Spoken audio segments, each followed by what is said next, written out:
আপনারা জানেন যে আজকে অর্থ মন্ত্রণালয় সম্পর্কিত স্থায়ী কমিটির দ্বিতীয় বৈঠক ছিল।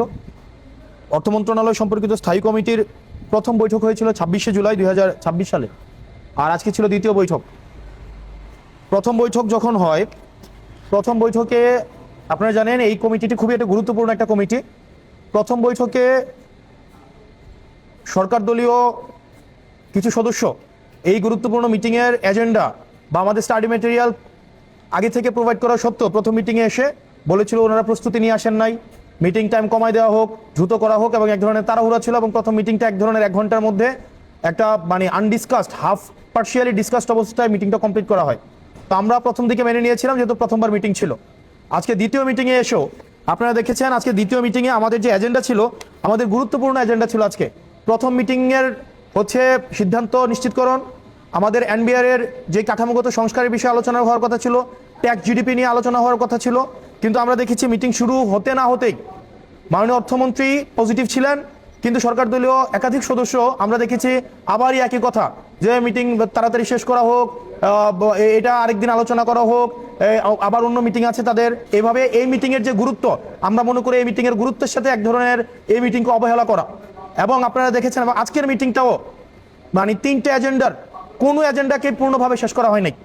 3টাই এজেন্ডা ছিল, 4টে এজেন্ডা ছিল, একটা এজেন্ডাকেও শেষ করা হয় নাই। মাননীয় মন্ত্রী মহোদয় চেয়েছিলেন, কিন্তু সরকার দলীয় কিছু সদস্য এই জায়গায় এই মিটিং দ্রুত শেষ করার জন্য এবং একটা এজেন্ডাও তারা কোনো সিদ্ধান্ত আসতে পারে নাই। আপনারা যদি এই অর্থ মন্ত্রণালয়ের সভাপতির কাছে জিজ্ঞেস করেন যে কোন এজেন্ডার কোনো সিদ্ধান্ত আসছে কিনা, কোনো এজেন্ডার কোনো সিদ্ধান্ত আসে নাই, একটা এজেন্ডারও কোনো সিদ্ধান্ত আসে নাই। এনবিআর এক্ষেত্রে খুবই পজিটিভ ছিলেন, অর্থ মন্ত্রণালয় মাননীয় অর্থমন্ত্রীও খুবই পজিটিভ ছিলেন, এনবিআর এর যে কর্মকর্তা কর্মচারী ছিলেন তারাও পজিটিভ ছিলেন। কিন্তু এখানে সরকার দলের কিছু সদস্য এই কমিটিটাকে একটা অলংকারিক কমিটি হিসাবে নিয়েছে। প্রত্যেকদিন একই ধরনের অজুহাত যে স্টাডি করে আসে নাই, আবার একটু সময় লাগবে, অন্যদিন করা হোক, আজকে না হোক, আবার করা হোক। অর্থ মন্ত্রণালয়ের এনবিআর বিষয়ের এই ধরনের কমিটিতে যদি এই ধরনের কথা বলা হয় যে মিটিং এর এজেন্ডা বড় হয়ে গিয়েছে, আবার সময় দেওয়া হোক, এই ধরনের এক্সকিউজ দেওয়ার প্রবণতা ছিল। এবং এক সময় আমি বলতে বাধ্য হয়েছি যে এই মিটিংটা আমি আসলে আপনাদের সিদ্ধান্তের সাথে আমি একমত হতে পারলাম না, আমরা মিটিং চালিয়ে যেতে চেয়েছি প্রত্যেকটা এজেন্ডার উপরে, কিন্তু মিটিং কমপ্লিট না করেই হচ্ছে মিটিংকে শেষ করে দেওয়া হয়েছে এবং এই জিনিসটা খুবই আপত্তিকর হয়েছে এবং আমরা আমাদের জায়গা থেকে এই জিনিসটা স্পষ্ট করি। আমরা যে বিষয়গুলো নিয়ে কথা বলতে চেয়েছিলাম বা কিছু বিষয়ে কথা বলেছি আমরা, সেটা হচ্ছে আপনারা জানেন এই সরকার জিডিপি প্রবৃদ্ধি টার্গেট করেছে 6.5%, কিন্তু আইএমএফ এই টার্গেট দিয়ে ওনারা প্রেডিক্ট করছে এটা ম্যাক্সিমাম 3.5%-এ যাবে। আপনারা জানেন যে ঋণ দেওয়ার যেই ঋণ আমাদের হচ্ছে এখানে ঋণ জেনারেশন, ঋণ ডিস্ট্রিবিউশনের যে হার, সেটা গত 33 বছরের মধ্যে সবচেয়ে কম পর্যায়ে চলে আসছে, সেটা হচ্ছে 4.47%। এখন দেখেন প্রাইভেট সেক্টরে ইনভেস্টমেন্ট নাই, নতুন কর্মসংস্থান হচ্ছে না, আমার জ্বালানির কারণে প্রত্যেক দিন নতুন নতুন প্রতিষ্ঠানগুলো বন্ধ হয়ে যাচ্ছে। এখন এই সময়ে আমার এনবিআর কে টার্গেট দেওয়া হয়েছে 6,04,000 কোটি টাকা। এখন এই 6,04,000 কোটি টাকা 42% প্রবৃদ্ধি, গত বছরের তুলনায় 42% বেশি হচ্ছে এনবিআর হচ্ছে আপনার রাজস্ব সংগ্রহ করবে। আমরা এনবিআর এর কাছে জানতে চেয়েছিলাম এটার ফিজিবল স্ট্র্যাটেজিটা কি, কোন প্রক্রিয়ায় হচ্ছে আমরা এটা করবেন, কোন প্রক্রিয়াটা আপনারা করবেন। এবং এনবিআর যেই প্রেজেন্টেশন দিয়েছিল প্রথম অংশে, সেখানে মনে হয়েছিল দেখেন আমাদের দেশে অলরেডি যারা ট্যাক্স দেয় তাদের উপরে আবার ট্যাক্স আরোপের একটা বিষয় থাকে এবং তাদেরকে বারবার এই যে ট্যাক্স মাল্টিপ্লিকেশনের মধ্য দিয়ে তাদেরকে আবার বার্ডেন ক্রিয়েট করা আমাদের কাছে মনে হয়েছে। কিন্তু ট্যাক্স বেজ এক্সপানশনের কোনো ধরনের পলিসি, স্পষ্ট পলিসি আমরা দেখতে পাই নাই যে আমরা ট্যাক্স বেজ এক্সপানশনটা কিভাবে করব, নতুন করদাতাকে কিভাবে আমরা ট্যাক্সের আওতায় নিয়ে আসবো, এই বিষয়ে আমরা সুস্পষ্ট কোনো রূপরেখা পাইনি।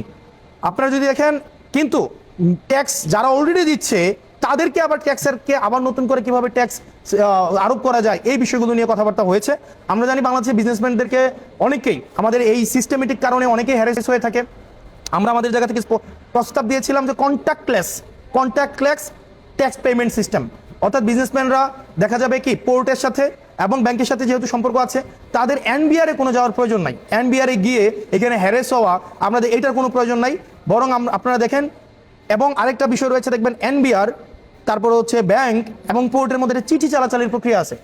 এই 2026 সালে এসেও তারা একজন আরেকজনকে চিঠির মাধ্যমে তারা একটা বিষয় অবহিত করে, ফলতে যেটা হয় দেখা যায় যে আমাদের পোর্টে কোনো ধরনের ইম্পোর্ট এক্সপোর্ট আইটেম যখন আসে, এটা ডিসচার্জ করার সময়টা বেড়ে যায়, 5 দিনের জায়গায় সেটা হয়ে যায় 2 মাস 3 মাস, এবং আলটিমেটলি এই টাকাটা কিন্তু ক্রেতার উপরে চাপানো হয়। এবং আপনারা দেখবেন যে ব্যবসায়ীরা অনেকেই আছে, দেখা যায় বেশিরভাগ ক্ষেত্রে তারা যখন কোনো প্রোডাক্ট বিদেশ থেকে আমদানি করে এইচএস কোড সহ বা হচ্ছে এলসি সহ, এটা দেখা যায় 15 দিনের কাজ তাদের হচ্ছে গভীর নোঙরে দেখা যায় তাদের 3 মাস 4 মাস হচ্ছে তাদের কন্টেনারগুলো আটকে থাকে।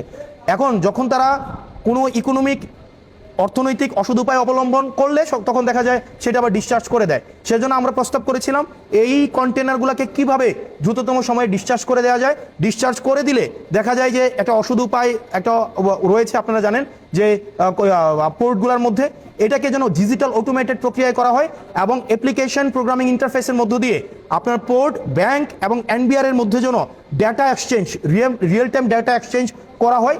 এই বিষয়গুলো আমরা আমাদের জায়গা থেকে প্রস্তাব করেছি। আমরা আরও বলেছি যে আপনার যেই কমলাপুরে আপনারা জানেন যে একটা ডিপো রয়েছে, কমলাপুরে একটা কন্টেইনার রাখার জায়গা রয়েছে, এটার ইফিসিয়েন্সি যেন বাড়ানো হয় এবং এই ইফিসিয়েন্সিটা কবের মধ্যে এটা বাড়াবে এটা নিশ্চিত করার জন্য আমরা বলেছি। একই সাথে সাথে আপনাদের কাস্টমে আমাদের দেখা যায় 45,000-এরও বেশি আপনাদের এক্সপোর্ট, ইম্পোর্ট এবং এমটি কন্টেইনার ঝুলে রয়েছে, সেগুলোকে ক্লিয়ার করা এবং সেগুলোকে অটোমেটেড করা, এই বিষয়গুলো হচ্ছে আমরা উত্থাপন করেছি। এবং দিন শেষে যারা ট্যাক্স কালেক্ট করে, যে এআরও যারা আছে বা আরও যারা রয়েছে ফিল্ড লেভেলে যারা কাজ করে, আপনি দেখবেন এনবিআর থেকে তাদেরকে কোনো ধরনের লজিস্টিক সাপোর্ট ওই অর্থে দেওয়া হয় না, তাদের গাড়ি নাই, তাদের হচ্ছে ইন্সপেকশন অথরিটি নাই। আপনি যদি দেখেন এআরওরা যখন ট্যাক্স কালেক্ট করতে যায় ফিল্ড লেভেল থেকে, তখন দেখা যায় তাদেরকে বিভিন্নভাবে আক্রমণ করা হয়, হয়রানি করা হয়। এই বিষয়গুলো নিরসন করার ক্ষেত্রে এনবিআর কর্তৃপক্ষ কী ধরনের পদক্ষেপ নেবে সেটি আমরা জানতে চেয়েছি। দিন শেষে ইজ অফ ডুইং বিজনেসের জন্য ব্যবসায়ীদেরকে যে হয়রানি করার যে বিষয়গুলো রয়েছে, পোর্টের মধ্যে হয়রানি করা, এনবিআর এ হয়রানি করা, ব্যাংকের মধ্যে হয়রানি করা, এগুলাকে কমিয়ে নিয়ে আসা।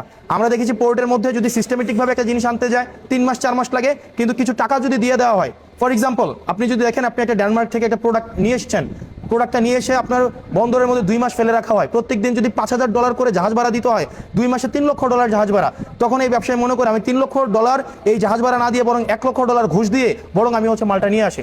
এখন এটার কারণে ব্যবসায়ীরা ব্যবসা করতে অনুৎসাহিত ফিল করে, ব্যবসায়ীরা পরবর্তীতে কাস্টম দিতে ফিল করে, কাস্টম না দিতে উৎসাহিত হয়। সেজন্য আমরা আমাদের প্রস্তাব করেছি এই পুরো প্রসেসটা যেন অটোমেটেড করে ফেলা হয়, হ্যান্ড টাচের বাইরে যেন নিয়ে যাওয়া হয়।